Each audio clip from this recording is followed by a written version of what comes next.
They're not robots, dude. Okay, Nothing's ever good enough, dude. 5 days off. Jeez. Good to know. Good to know. Plan those 5 days. Good Maybe a grief. vacation. My bad. Just one. Okay. Sorry.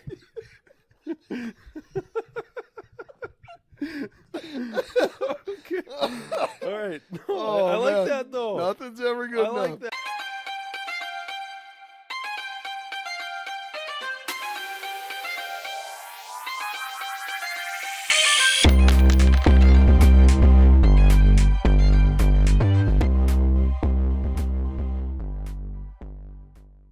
All right. Well, welcome back. We got Pastor Andrew in the studio. Andrew, thanks for being here. Good to be here, Josh. All right. Well, we made it through Cain and Abel last week, right? Mhm. Which brings us to the flood. The story flood. of Noah and the ark. Noah and the Ark, probably the most iconic kid story of all time. Absolutely. But yeah, it's interesting, again, going through a chronological Bible study as we kind of have been in these podcasts. What we have seen so far, we have seen humanity fall into sin.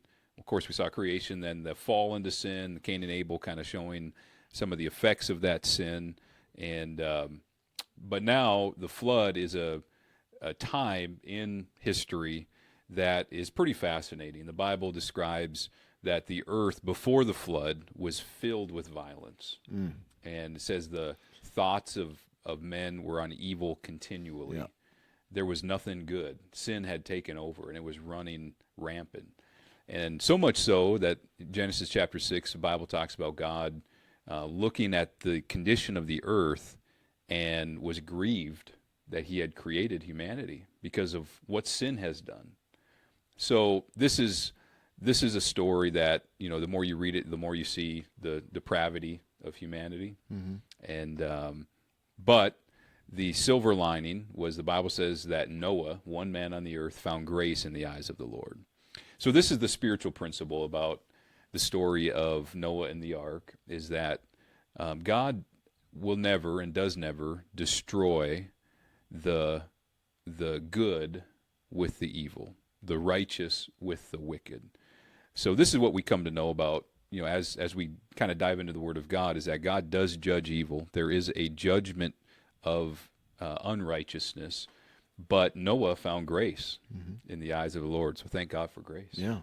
No, so one of the things I found the most fascinating, like, about Noah and his story is that, so before that happened, like, it never rained. Like, it never Yeah. rained. Like, the earth changed. So back then, people lived, like, Methuselah lived to be 969 years old, and people lived, like, everything used to be different. And so imagine Noah telling his buddies, I'm building a boat to float on, and they're like, what? Yeah. What do you mean why do you need what's a boat? Why is it, you know? So talk about faith, like, and how long did it take him to build that ark? Long time. Years. Over 100 years. Yeah. It took him 100 years to build this ark. So for 100 years, he's probably being ridiculed by his buddies, just goofing around on this ark. You know? And Yeah. then what else? Yeah. So it never rained. Never rained. The earth, the Bible describes the earth being like there was this mist that came up and watered the earth. Like we'd call it like a greenhouse effect Yeah. almost, where highly enriched oxygen environment where plants, animals, everybody, humanity, the earth was completely different than it was, you know, pre-flood versus post-flood. And it makes sense because the length of time that humanity lived was much different. So the Bible talks about Methuselah being the oldest man to ever live, 969 years old. And we think of that as like, how is that possible? Well, the conditions and the atmosphere was such before the flood that it was possible. But then after the flood, it was much different. And the flood does answer a lot of questions about the way that our world is. So we can look at things like the fossil record. We can look at things that science has tried to look at and say, this is billions of years, or this was a result of this. The flood does answer a lot of those questions for me, because of just the Bible. What the Bible describes is that the fountains of the deep were broken up. So there was rain that came down, but there was also the fountains of the deep that came and separated continents, separated land masses, and the atmosphere because of that was completely changed. So the Bible describes the length of days for humans to be at that point 120 years. It's like, and then eventually God said, okay, 70, 80 is kind of going to be the cap after that of like what humanity can live. Well, our bodies in the atmosphere can only exist for that long because we just wear out. But before that, before the flood, they lived for a long, long time.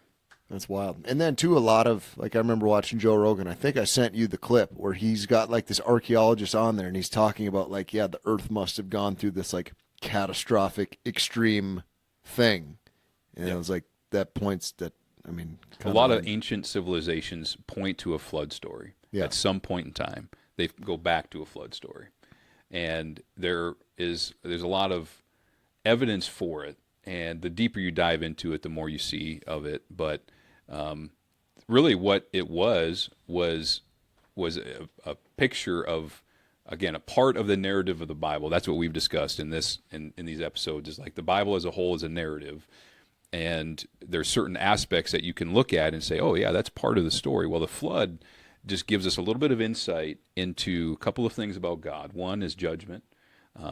The Bible says that so it was in the days of Noah, so shall it be in the days of the coming of the Lord. The Bible says that they were eating and drinking, giving in marriage, and just going about their daily routine and business. But then the flood came and caught them kind of unaware. The Bible talks about in the last days, it's going to be like in the days of Noah. But violence, wickedness was on the earth. It was so wicked and so vile before the flood that, the descriptions that I've read is that the treatment of people was so unjust, and there was just violence that would be so much that to get ahead in life, you basically just had to suppress others. Like to get ahead in life, it was man eat man world, and God is a God of justice. And so when you and I are unjust to one another, God is not pleased with that, and God does judge that injustice. So that's part of the story. But then also, the story is that Noah was obedient, he was righteous, and the faith that Noah had, just like at the word of God, like, no, it's never rained before, but it's going to rain, and you better build a boat, and you better get your family into the boat.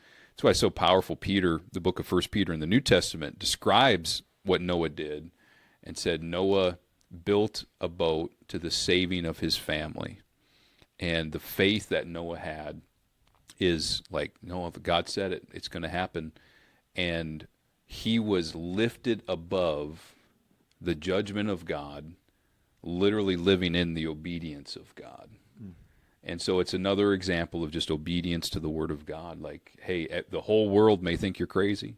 The whole world maybe think you're a quack. Like, Bible says Noah was a preacher of righteousness. He was probably telling people, hey, you better get in the boat. There's room for you if you want to get in.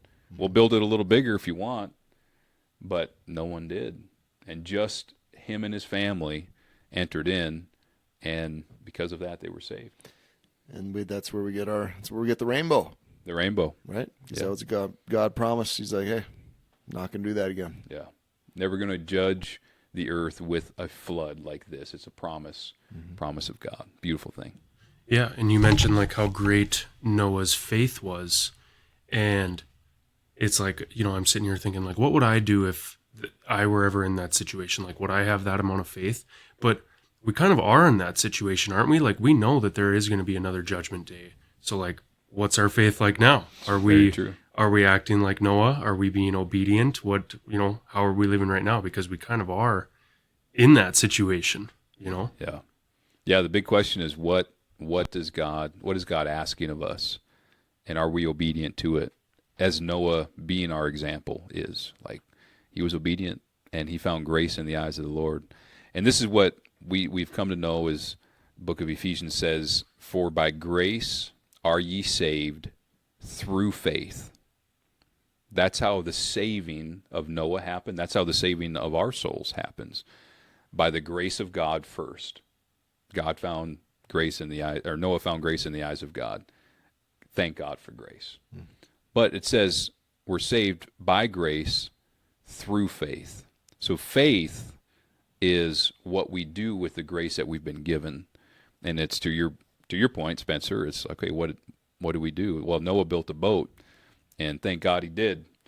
And so what should we do? And I think that's where the Bible, again, being one big narrative, is leading up to that answer. What should we do now in this time, in this testament, covenant? It's a great point. Yeah. Gold star for Spencer. That way. Heck yeah. Can't wait to see what next week holds. That's right. All right. Thanks for coming on, buddy. Absolutely. Let's get local. Let's talk about the localness. Localness. I'm talking 5656. Oh! Okay, a little 58104. Ah, All right.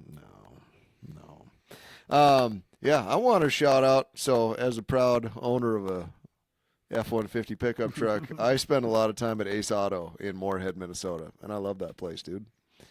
Like, it's important to have a good mechanic that's got your back, It definitely is. which we know.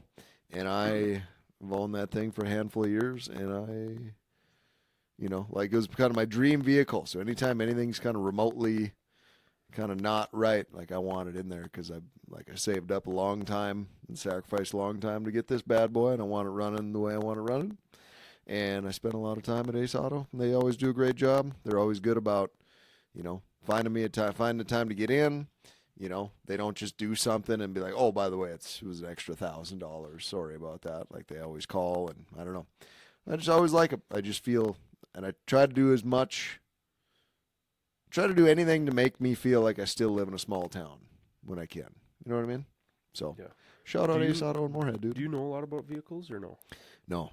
No, I come from a line of like a lot of like mechanics and actual handy people, and I'm an absolute black sheep that just can't do it, don't want to do it, zero interest in it.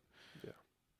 Same, and it sucks because some mechanics, we won't say any names, but some mechanics will take advantage of a person not knowing a whole lot. Here's the deal. So it's great to find a good trusted mechanic like Ace Auto. This is a tough day to talk mechanics around here. This was not my intention. No, it's not mine either. I'm just saying it's good to have a trusted mechanic. Good to have a trusted That's all I'm mechanic. saying. A lot of dirt bags out there. No, but truly, like it's kind of a small town thing. So like my friend and daycare provider, like her next door neighbor works at Ace Auto, so that's how we initially got into it. Just kind of one of those little small town things. And I'm always comfortable having them take care of it over there. They're super easy to deal with, and I love those guys, I dude. feel like it's also cool when you can kind of become not for you, the owner, but I was going to say like a returning customer, but Frequent flyer. yeah, but they get to know you, they get to know your vehicle. Josh, I haven't seen you in 3 days. Yeah, so never mind. But It's nice to have that trusted person where you can. It's like no question about it. Like I'll take a Ace Auto. And all the more reason to, as a business owner, you want to do a good job for your people to earn those referrals, because that's how we showed up there. We showed up as a referral from somebody that we trusted, and love those guys. Take good care of me. Intimately familiar with my pickup truck. But shout out Ace Auto, dude. Shout out Ace Auto. Wake up, wake up, wake up. It's the quote of the day, so get up, get up, get up. No. Is that good? He did not tell me he was doing that. Was that good? No, dude, I didn't like that. One question. You like that? All right. Okay. Quote of the New theme song for the quote day. of the day. Let's go. All right, so I read a book by Malcolm Gladwell called Outliers: The Story of Success. And in there, he shares a Chinese proverb that goes as such: no one who can rise before dawn 360 days a year fails to make his family rich. Why not 365, I wonder? Because they're not robots, dude. Okay. Nothing's ever good enough, dude. 5 days off. Jeez. Good to know. Plan those 5 days. Good in. grief. Maybe a vacation. My bad. Just one. Okay. Sorry. Okay. All right. No, I like that though. Nothing's ever good I enough. like that. But it's good. It's good. But it speaks to just simplicity. Like you get up before dawn and start your day on purpose. 99% of the time, accounting for a little bit of chill. Sure. It'd be tough not to be success, and then it says to make his family rich, but it'd be tough to not be successful if 360 days a year you got up early and started your day on purpose. You had a vision for what a successful day looked like. You got up, you attacked the day. It'd be pretty tough to do that for pretty much a whole year straight and not have a lot of good momentum moving forward. I feel like the biggest thing is like once you're, if you're just waking up, you're going straight to work, like your day is scheduled for you. Like you don't really get to decide what you're going to do. But if you get up early enough, like this is whatever I want to do, whether it's workout, read, do whatever it is that you want to do and that you think would help you. Like that, this is my time. Nobody else is going to bother me at this time. Nobody else is needing me at this time. So, for sure. I say in other words, the early bird gets the worm. Thanks for tuning into our podcast. Time for the book club. Duster, can we cue some of that fancy music, please? Thank you, Dustin. That Ooh. sounds great. Oh, that's nice. Oh, yeah. All right. Today's book is The Tipping Point: How Little Things Can Make a Big Difference by Malcolm Gladwell. I feel like this dude was all over the place in the early 2000s to like 2000, 2010. I feel like he came out with a bunch of big hits. So The Tipping Point is one book. Outliers is another really good book. That'll probably be next week's book, quite frankly, because I'm almost done with it right now. He had another book about David and Goliath, or not about David and Goliath, but I think called David and Goliath. A ton of really good books, but he writes books in a way that are just really interesting to listen to, right? So like this book, it's basically, and he wrote it before kind of social media and like going viral was a thing, but he just noticed how do social trends just like take off? And or just how do things happen? When does something reach a tipping point so he gives a couple cool stories about like, you guys know what hush puppies are? It sounds familiar. They're Is it like a Louisiana appetizer? I think that is a hush puppy, but it's a type of shoe from like the 50s, apparently. Okay. Close. I was on the same page as you, Spencer. I thought it was a little fried bread. Yeah. So. Yep. When I first read, I thought it was like Beanie Baby type things. Okay. But you listen on, you read Sure. on, and come to Anyways. find out that they're shoes. Don't eat them, But it was like I don't know. They were just super out of style, like out of date, and then all of a sudden, like these hipsters in New York just started wearing them. I gotta pause you. I think I know where that comes from now that I think about it. What? Have you ever heard like Kenzie's sister Catherine told me this? Like your toes, some people call them your dogs. Like, oh, my dogs are barking. Hush puppies. So you put some shoes on. Hush puppies. That could be. That Shout out could be. Yeah. What else could it be? What else could it be? Okay. Anyways, I'm sorry to interrupt. Oh, but so he just notices social trends, and so he tells a story about hush puppies. Like all of a sudden, they went from like this dying brand, and they sold like 30,000 pairs. All of a sudden, 2 years later, sold like 500,000 pairs. So like he's just like, how does that happen? And he just goes back and studies it. His books remind me of like, have you ever seen the movie Pulp Fiction? Duster, I'm sure you have. How like it's you start here, camera on me, and then all of a sudden like this is what's going on, and then he just like pulls on this thread, and then we go over here, and then I don't know. He writes in a very interesting way. Same thing. He talks about like New York City crime. Okay, in the mid 80s, it was like an epidemic. It was just terrible. And one of the things that they used to combat crime on the subway is they just wouldn't allow graffiti on the subway anymore. So somebody would graffiti a train, they'd take the train off the track and paint it, and then they put it back on. So it's just like little stuff like that, how like little things compound into big things. It's just a super interesting book. And like this one and Outliers, at the end when I read it, I'm like, it's not like a success book where it's like I got to do this and I got to do this and I got to do this, but it's just an interesting read. It was an interesting book to listen to, and I don't even have any real key takeaways. But it's just, I don't know. I feel smart. I felt smart as I was listening to it. So is it like a story? Or Yes and no. It uses a bunch of stories, so it uses stories like subway crime to outline this. Like another one they use actually was like in some culture, like kids, like teenagers, like started committing suicide at like a strangely high rate. It's like, how does that happen? How does it go from one? And it almost reminded me, he never used this example, but it was like the Miracle Mile. Roger Bannister broke the 4-minute mile. So like this was impossible to do. All of a sudden somebody did it, and then it like gave other people permission to do it. Yeah, just kind of interesting. So like one kid in wherever this country was, like committed suicide in like a kind of a specific way, and then it became like not an epidemic, but like just the numbers just spiked of kids doing this. It was just interesting. He used Columbine, like school shootings, the same way. Like this never happened, and then all of a sudden, like they're happening all the time.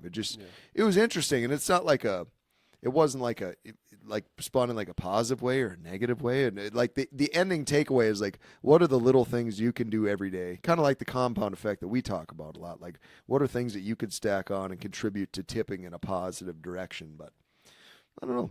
yeah. Just interesting book. I've always thought the compound effect is very interesting. So yeah, this sounds like a good book to check out. But it's more like not like macroeconomics, like macro socioeconomics, like looking at big data and deciphering it. And it was interesting. But if anybody's looking for a cool book to read, or even a cool author, an interesting author to get into, Malcolm Gladwell has written a lot of cool books. So The Tipping Point, How Little Things Can Make a Big Difference, is the book that I just finished reading that I would recommend anybody read. Okay, cool. Check it out. All right, welcome to something cool that Spencer found on the internet. Today it's just me. Josh apparently has more important things to do than hang out with his good buddy Spencer and do a podcast. So just me and Dustin for this segment, but it'll be a quick one. Dustin, it's a pretty good time to be a Minnesota sports fan. Vikings got their franchise quarterback. The Minnesota Timberwolves are kicking butt. Anthony Edwards is the most fun person to watch of all time.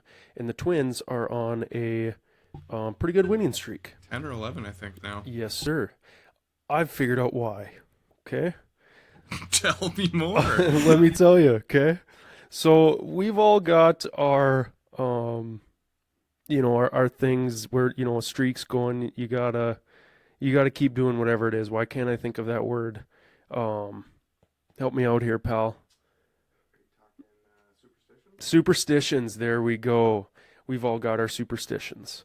So the Twins this year, the Twins players have a superstition, and it's none other than a Midwestern delicacy, the summer sausage. Fueling the Twins, this one was a couple days old, so right in this article, they're at an 8-game winning streak. In Thursday's matchup against the White Sox, the Twins faced a 2-0 deficit in the bottom of the 6th inning. Then hitting coach David Popkins brought a Cloverdale Foods tangy summer sausage into the dugout and beckoned his players to tap it before they hit. The presence of the sausage ignited a flurry of hits, including back-to-back homers from Edouard Julien and Ryan Jeffers in the same inning. After Carlos Santana homered in the 8th, Jeffers tossed the sausage to the first baseman on his return to the dugout, and the home run celebration was born. Since then, the sausage has been by the Twins' side, and they have plenty of success to show for it. After sweeping the White Sox, Minnesota went to Los Angeles, where they totaled 32 runs and 45 hits to win 3 straight against the Angels. They beat Chicago 3-2 on Monday when Max Kepler had a tie-breaking single in the 9th inning. The sausage has been traveling with the team in a Ziploc bag shoved into a shoe. When it comes to their upcoming game in Toronto, it's unclear whether the sausage will make it through customs, though Jeffers is confident they can find a way. Gotta have it. I'm not gonna say that this sausage is keeping them rolling, but did you hear who they played? No. They played the White Sox. Dumpster fire. Okay. They played the Angels. Dumpster fire. They played the White Sox again. Dumpster fire. They were probably going to win eight or nine. It doesn't matter because what I know very little about baseball, but I know that most teams finish around like 500, don't they? Like this winning streak is pretty good. It doesn't matter who they're playing. I'm pretty sure they had a 6-game road winning streak, which is the longest in franchise history. Yeah. So I don't care what it is. We got to keep this. We got to keep this sausage. It's bringing us a lot of hits and home runs, so I'm all for it, says Twins manager Rocco Baldelli. I'm slightly concerned that the package is going to open up. The thing hasn't been refrigerated in many days, and there's no doubt that when that thing opens up, whoever's touching it is in deep trouble. We can't refrigerate this either. Okay, so when you first brought this up, I thought they were like every day, game day, they were having like summer sausage for lunch. No, they're just touching it. They just bring it with to games, and they touch the summer sausage.